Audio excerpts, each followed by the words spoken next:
개인 렌터카 쪽은 경쟁사 대비 약하잖아요. 주주총회 결과 공시해 보니까 렌터카 플랫폼 사업이 사업 목적으로 추가된 걸로 알고 있어요. 어떤 준비 상황들이 있는 걸까요? 플랫폼이라는 것이 다양하게 얘기될 수 있을 텐데, 저희가 그걸 구체적으로 밝힌 부분은 없습니다. 그럼 준비되고 있는 것도 없는 건가요? 아니요. 사업 목적을 추가하는 이유가 위치 기반 서비스업이라든지 위치 정보 서비스 사업 이런 부분들을 모빌리티 플랫폼 사업을 위해서 사업 목적에 추가한 부분이 있는데요. 실제적으로 우리 회사가 그런 서비스들을 하기 위해서는 시간이 걸릴 것 같고요. 준비를 하는 단계라고 볼 수 있죠. 사업 목적을 추가한다는 것은 일단은 사업을 하기 위해서는 준비하는 의미가 크잖아요. 위치 정보 사업이나 위치 기반 서비스 사업 같은 경우는 차량이 이동하는 정보를 가져다가 서비스하는 그런 영역에서 준비를 하고 있습니다. 그러면 레드캡 투어가 법인 렌터카 시장을 주로 공략했었잖아요. 그럼 이런 플랫폼 자체는 개인 렌터카를 염두에 두고 준비를 하고 있는 건가요? 글쎄요, 그 부분은 나중에 확장을 할 수 있겠지만 저희는 대부분의 사업이 법인 베이스로 시작을 많이 하죠. 플랫폼도 아마 법인 쪽을 공략할 확률이 더 높은 거네요. 글쎄요, 저희가 한 2만여 대의 이 디바이스가 있으니까 그걸 근거로 하지 않을까 싶습니다. 정확한 부분은 지금 사업이 이걸 하기 위해서는 많은 절차들을 거쳐야 돼요.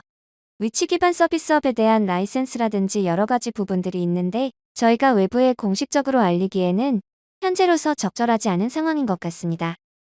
그리고 지금 법인 출장 쪽 관련해서 경쟁사가 코로나 때문에 휴폐업한 곳이 늘어서 오히려 법인 거래처가 코로나 이전보다 늘었다고 들었어요.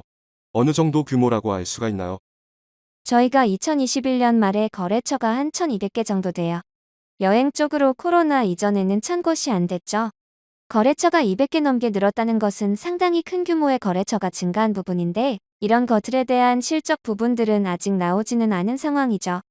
코로나 때문에 늘어난 법인 거래처에 대한 실적은 아직 나오지 않았지만 어쨌든 양적으로 거래처가 200개 정도 더 증가했네요.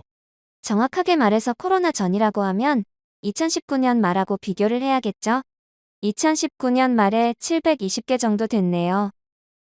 하나만 더 질문 드리자면 렌터카 중고차 매각 관련 중고차 가격이 상승하면서 매출이나 영업이익이 확대되는 부분은 어느 정도 규모로 예상이 되고 있나요? 예상은 말씀드리기 어려워요. 현재 중고차 가격이라는 것이 많이 올라가 있죠. 그것이 긍정적인 영향은 대당 판매가가 올라가는 것이고 당연히 영업이익이라든지 회사의 실적이 반영이 되죠. 다만 차량 신차의 출고가 늦어지기 때문에 대여기간이 끝난 차량을 교체해서 바꿔줄 차량의 확보가 굉장히 어려운 면도 있습니다. 그러면 매각 자체가 쉽게 발생하지 않는 상황이 되기도 하죠. 그럼 매각하고 나서 구매할 차량이 없어서 렌터카 교체 주기가 늘어난다는 말씀이신가요? 그렇죠. 그래서 매각할 차가 없는 거예요. 매각을 하려면 고객한테서 차를 반납받아야 되는데 새 차를 안 주고 가져올 수는 없잖아요? 매각 대수가 줄어드는 거죠. 그러면 매출 규모는 적어지고 영업이익은 늘어난다고 볼 수 있는 건가요? 규모는 많이 줄면 영업이익이 늘어나지 않겠죠. 매각 단가는 늘어나도 매각이 안 되면은 매각 매출이 안 나오죠. 그래서 그런 부분도 이제 작년 실적에 반영이 돼 있는 상황이죠. 2021년 렌터카 매출이 20년에 비해 줄었던 이유군요. 그렇죠. 여행 사업에 대한 전망처럼 양산차 시장의 슈티지 사태가 어떻게 해결이 될 것인가? 이런 부분들은 저희 회사로서는 일반적인 시장의 전망을 참고하고 있는 수준입니다. 그런데 렌터카 차량 교체 주기가 늘어난다고 하면 단기적으로 차량 매각 매출이 안 나올 수 있고 그런 상황에서 렌터카 차량 감가상각 비용이 추가적으로 발생을 하는 거네요. 그렇죠. 단기적으로 보면 불리한 측면이 있는데요. 또 다르게 보면 어떤 분이 그랜저를 타시는데 GV80으로 차를 바꾸려고 해요. 그런데 차가 없어서 그랜저도 반납을 못하고 있는 상황이에요. 그러면 그랜저에 대한 감가상각 비용이 계속 들지만 GV80에 대한 구매 비용과 감가상각 비용이 들지 않게 되겠죠?